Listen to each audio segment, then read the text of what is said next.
रात का समय था। राजस्थान के एक छोटे से गांव काली ढानी में हर घर के दरवाजे जल्दी बंद हो जाते थे। लोग कहते थे कि गांव के बाहर पहाड़ी पर बने पुराने किले में एक ऐसा खजाना छिपा है जिसकी रखवाली कोई इंसान नहीं बल्कि परछाइयां करती हैं। गांव में रहने वाला 16 साल का अर्जुन इन बातों पर विश्वास नहीं करता था। उसे रोमांच पसंद था।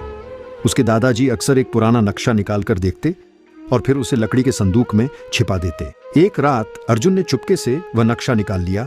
नक्शे पर सिर्फ एक लाइन लिखी थी, जहां चांद धरती को छूता दिखे वहीं खजाने का द्वार खुलेगा। अगली शाम अर्जुन अपना बैग लेकर पहाड़ी की ओर निकल पड़ा। रास्ते में उसे उसका दोस्त कबीर मिल गया। तू अकेला जाएगा? अगर सच में भूत हुए तो? कबीर ने डरते हुए पूछा। अर्जुन हंसा। भूत नहीं होते, लेकिन खजाना हुआ तो आधा तेरा। दोनों टॉर्च लेकर किले में पहुंचे। टूटी दीवारें, हवा की सीटी जैसी आवाज और हर तरफ अंधेरा। अचानक अर्जुन की टॉर्च एक पत्थर पर पड़ी जिस पर आधे चांद का निशान बना था। यही होगा, अर्जुन चिल्लाया।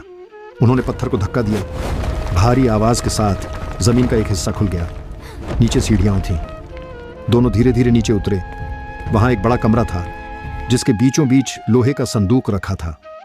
लेकिन जैसे ही अर्जुन ने संदूक को छुआ, कमरे की दीवारों पर बनी परछाइयां हिलने लगी। अचानक एक भारी आवाज गूंजी। खजाना लालचियों के लिए नहीं है। कमरे में ठंडी हवा भर गई, लेकिन उसने हिम्मत नहीं छोड़ी।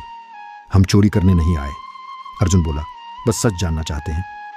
कुछ पल के लिए सब शांत हो गया। फिर संदूक अपने आप खुला, लेकिन अंदर सोना चांदी नहीं था। उसमें पुराने ग्रंथ, नक्शे और एक चमकती हुई तलवार रखी थी। साथ में एक चिट्ठी थी, असली खजाना धन नहीं, ज्ञान और साहस है। जैसे ही अर्जुन ने चिट्ठी पढ़ी, कमरे की परछाइयां गायब हो गईं। किला शांत हो गया। अगली सुबह दोनों गांव लौटे। किसी ने उनकी बात पर विश्वास नहीं किया, लेकिन अर्जुन जानता था कि उसने उस रात दुनिया का सबसे अनमोल खजाना पा लिया था। डर पर जीत और सच की तलाश का साहस।